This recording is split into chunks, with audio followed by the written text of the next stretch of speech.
Today, we're speaking with John Kerr, author, speaker, and professional skills trainer at Mastering Technical Sales, a training and consulting company specializing in the skills improvement and development of pre-sales engineers.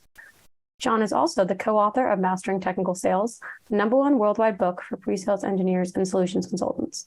To date, John has trained over 45,000 pre-sales professionals, including more than 15,000 in his whiteboarding for sales engineers seminars. I think you did a great job there, Natalie. So, as you said, I'm the author and managing director of Mastering Technical Sales, or MTS, as it's known in the industry. And my company serves the professional skills needs of SEs around the world. So we have about 20 facilitators operating in, 9 or 10 countries. So we deliver in both English and American, Japanese, Korean, Mandarin, and Spanish, and a few classes in German. And we've been doing this for 20 years or so now, all based on the popularity of the three main books. So that's the company. Me, I started life as a chemical engineer many, many years ago, crawling around an oil refinery. Soon realized that was not the greatest job for me. Discovered this thing called software, went to work for a vendor, came over here to the States, met and fell in love with my Yankee sweetheart, Allison, and been here ever since. What are some of your favorite tips and tricks for SEs to level up their skills? There's a number of them. So let's think favorite ones. So one of the things I always counsel brand new SEs is the art of patience. And that is, although you might love your technology and you really want to talk about it, always take the time to pause for an additional second or two when someone's asking you a question, or to ask one more question before you start diving in and talking about technology. And that way, you'll be surprised how much additional information you can gain from the customer that puts you in a better position to then start talking about your tech and your portfolio. So that's SEs and the arts of patience. And we're not very good at doing that. So that's one main thing. And probably the other tip I would give, I'm still looking in the area of discovery, would be there's a lot of emphasis on asking the right questions. And there's all kinds of training, including from us, you can get that talks about what are the right questions to ask. No one really focuses on, well, what do you want to hear when your customer answers? So we talk about the magic three, which is time, people, and money. So anytime as a sales engineer, you can get your customer talking about time, people, or money. So we want to cut down the amount of time it takes us to get to market from 3 weeks to 3 days. Or we have a $250,000 maintenance payment coming up in 2 months to another vendor. We don't want to pay that. Or we'd like to free up 2 analysts working on this project so they can go work on something else, right? All of those are time, money, and people. They're what economists call fungible, which means they're exchangeable. So you give me time, I can convert that into money or people. But if you get an answer like that from your customer, then I think as an SE, you, together with the account exec, have done your job and start to give you some information where you can validate that you are uniquely qualified to solve the business challenges, the hopes and dreams of your customer. What positive trends with pre-sales are you seeing this year? There's a lot of them. So first of all, I believe this is a fantastic time to be in the pre-sales, to use the generic term, profession in general. It's getting way more respect than it did 5 years ago or 10 years ago, or gosh, almost 35 years ago when I started doing it. And you can see that in a number of ways. So one is the amount of investment that is now going into the area. So companies like yours, I think I read there's been almost $500 million of VC seed money going into the industry that we're in, which is tremendous. So it's not all going on the sales side, it's going on the pre-sale side. So that's one really exciting trend that I see. The second one is around letting the SEs run loose within accounts. Right? So it used to be that the SEs were told, you go talk to the techies and maybe the first line techie manager, and that's it. And the account exec and the general sales team would talk to the higher ups, in IT, the CIOs, the CISOs, and then to the VPs and the line of business people. And that is no longer the case, thankfully.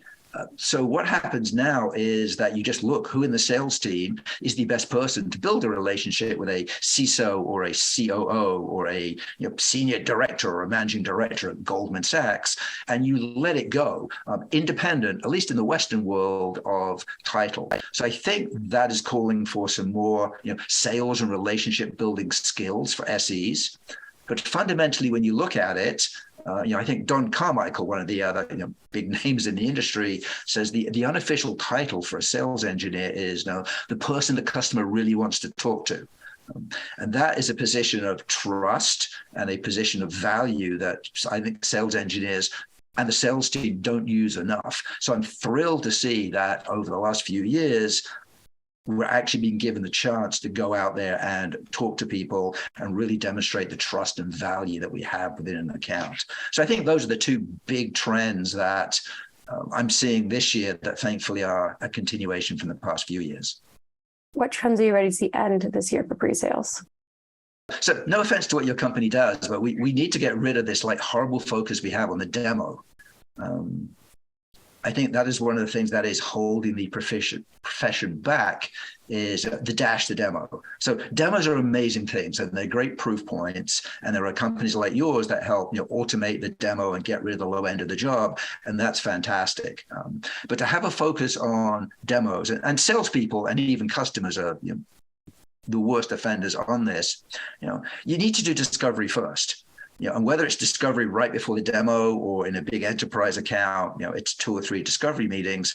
Unless you paint the target, to use a slightly military analogy there, unless you kind of actually paint the target and know what you're aiming at, how can you even hope to hit it when you do, a good old-fashioned demo? So there's vision generation demos and things like that, which are awesome, can be automated and scripted. But I think a lot of SE organizations do need to step just a little bit back from the dash to demo and look at all the other aspects of sales engineering that go into this new consultative, trust-based role that we have now with our clients.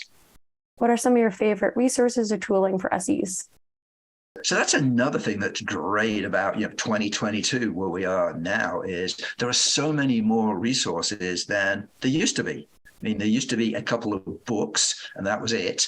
And if SEs needed to get trained, they basically sat in the back of the room and went through sales training, right, which is the genesis of my company. I was so upset about sending my people through sales training for the 5th time in their career that someone challenged me to go write a book about it. And I did. And that's how my company got started over 20 years ago.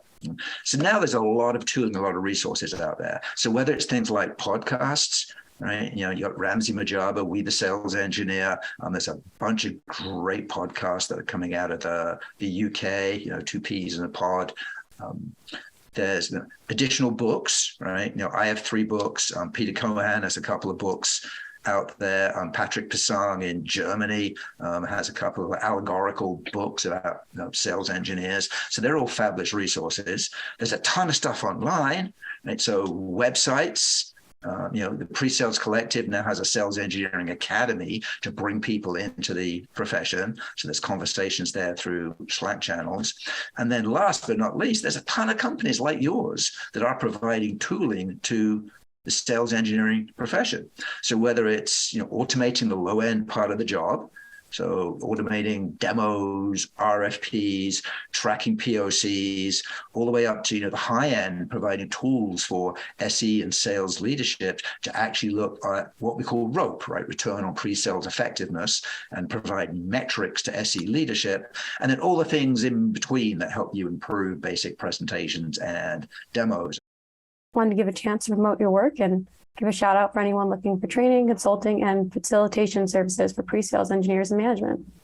Sure. So as I said, my company focuses solely on sales engineers around the globe.